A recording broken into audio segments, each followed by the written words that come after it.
Hello, just wanted to make a quick video. I've been doing some podcasts, but my podcasts are not going through. So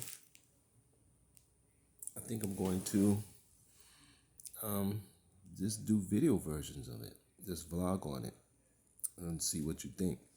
So we're going to start with some questions. I've been doing questions that you need to answer because I've been asking for questions and no one wants to give them to me. So I'll give you questions and then I want to talk about Kindred, this series Kindred, just a little bit about it. I like to do little reviews and things without giving spoilers. I know how to do it because, again, I learned how to do it. I actually have a degree in journalism and from the 90s. So what I see what's being called journalism is, I don't even know what it is, but it's not journalism, I can tell you that. So we'll talk about that. We'll deal with that. So first here, I wrote these down. All African immigrants sending money back to their home countries to resist colonization. Africa's being recolonized. A lot of African immigrants are here. I see them. They're working. I'm sure they're sending money back to their home countries, but what for? How come poor people will kill each other, but never harm wealthy people? This is something I think wealthy people think about and probably are afraid of somewhere in the back of their mind. Like, at some point, these people are going to flip out and come after us. The ones we call useless eaters are going to come after us. It's going to be a zombie apocalypse. Next question is, do you have any power in the institutions that govern your life? Do you have any say-so where you work, where you go to school, where your children go to school, where you buy food, where you buy clothes, where you even clean your clothes? Do you have any power or say-so in any of these institutions? Anywhere. And if you do, good for you. Wherever you are in the world. I have people all over the world who watch these videos. Matter of fact, I think I get more attention outside the United States than in. That's things. Now let's talk about Kindred. And I call this The Spirit of Kindred. I recently watched season 1 of the television series Kindred. And Kindred is based on the story of the same name written by Octavia Butler. Okay, very famous sci-fi African American or black or African woman, however you want to say it. Kindred is an important series for all of us. Before I start dealing with the show, I want to say that I think that it is strange when people say they are tired of slave films and slave shows.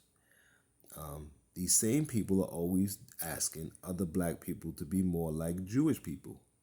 Jewish people produce and watch Holocaust films almost every year, if not every year. So again, you have an immature ethnic group who say we should do this like these people, we should stick together like those people, or we should do this like that people. But those people don't just stick together. There's fundamental codes of conduct. There's rules. There's things that they do that bind them together. We're not willing to do any of the detailed work. The only detailing we care about is our cars, seem like. I also do not trust people who call slave films and shows trauma porn. Black life for most of us is traumatic.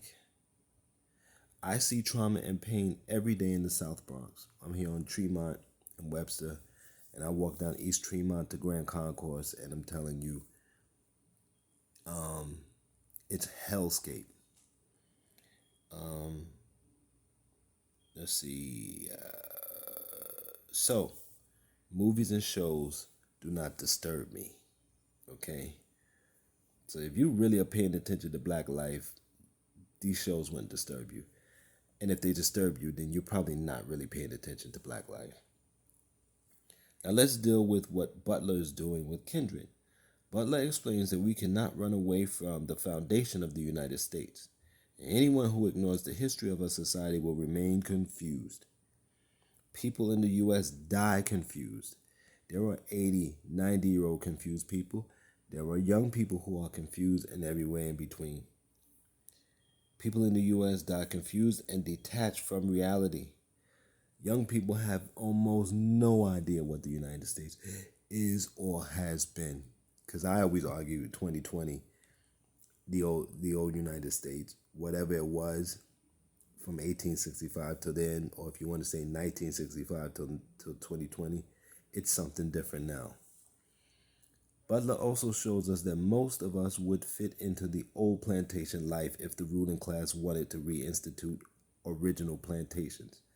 Lucky for us, they don't want to do that because they don't want the responsibility for us. I know people who would easily slide into a plantation as long as the slave quarters got television time every night and party time on the weekend. Now, this may seem depressing or distressing to you, but I don't think Butler cares. Butler is trying to create and is creating good, great work and work that is meaningful. Now, I can discuss more about Kindred, but I want you to discover more about the show and the series on your own. And I hope that it gets a season 2. I thoroughly enjoyed it. I hope you enjoyed it. Until next time, please be safe. Like I said, we're in a new kind of society, and people are just now starting to realize that everything they trusted is broken down, is dead, and is no good, and is gone. So people are flipping out. Take care.